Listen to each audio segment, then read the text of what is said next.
A long time ago, there was a nobleman who had on his estate 3 Jewish tenants. One of the tenants was in charge of the mill. The second one was in charge of the forest. And the third one was in charge of the inn. And one day the nobleman called the 3 tenants before him and said, "I will ask each of you 3 questions, and you must come to me in 3 days' time with the answer. If you answer correctly, you will be able to live on the estate for 10 years without paying rent. But if you answer incorrectly, you will have to leave my estate and never return."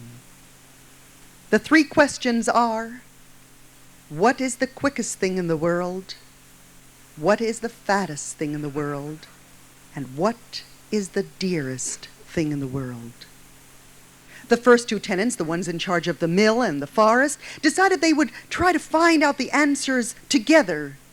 And they said, the nobleman's horse is the quickest thing in the world, and the nobleman's pig is the fattest thing in the world, and the nobleman's wife is the dearest thing in the world. And they were certain that the nobleman would like those answers.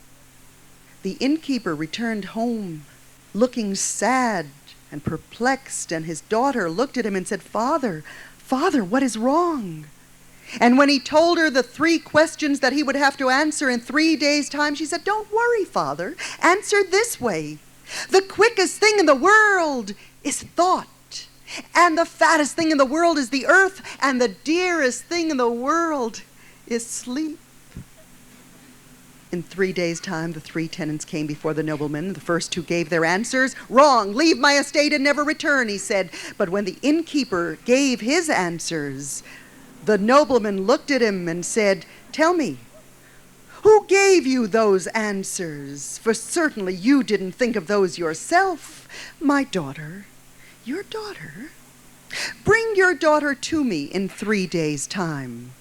But she must come neither dressed nor undressed, neither walking nor riding, and she must come bringing me a gift that is not a gift." This time the nobleman returned home even more perplexed than before and troubled. And his daughter looked at him and said, Father, what is wrong?" And when he told her what she would have to do in 3 days' time, she said, "Don't worry, Father. Go to the marketplace and buy me a fisherman's net, a goat, a couple of pounds of raw meat, and a pair of pigeons."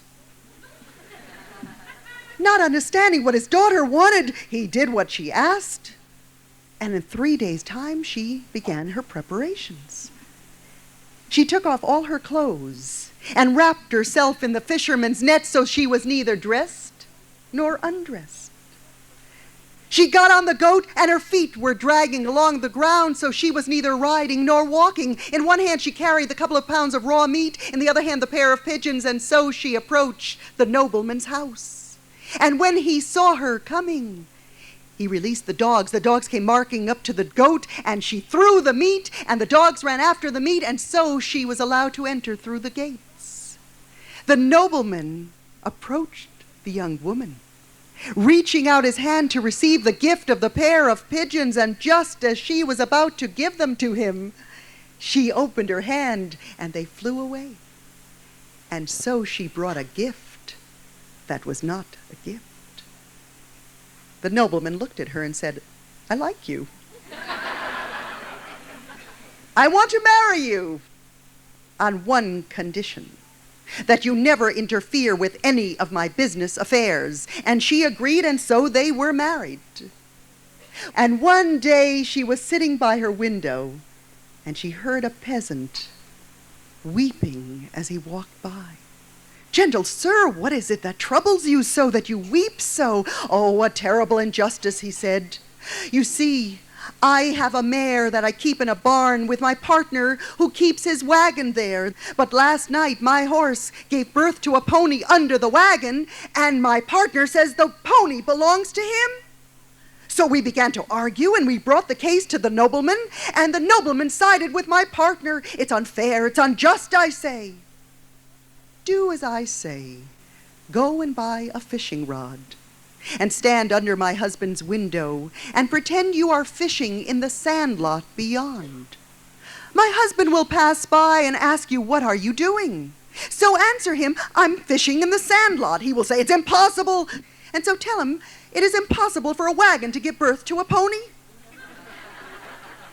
And when the nobleman heard this answer, he understood that it was his wife.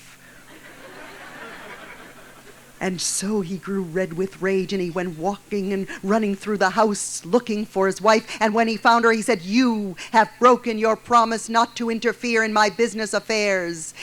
Take the most precious thing in my house and return to your father's home. I will, dear husband, but have dinner with me one last time. He agreed, and so at dinner she kept giving him wine. More and more wine, until he became quite sleepy and drunk and fell asleep. She signaled for the servants to pick him up, put him in the carriage, and so she returned to her father's home. In the morning, he woke up and looked around. How did I get here? He demanded. Well, my husband, you see, you told me to look around and take the most precious thing that I saw in your house, and I could find nothing more precious than you. The nobleman saw the humor in the situation, and he realized how much he loved his wife and how much she loved him, and so they were reconciled, and they lived happily ever after.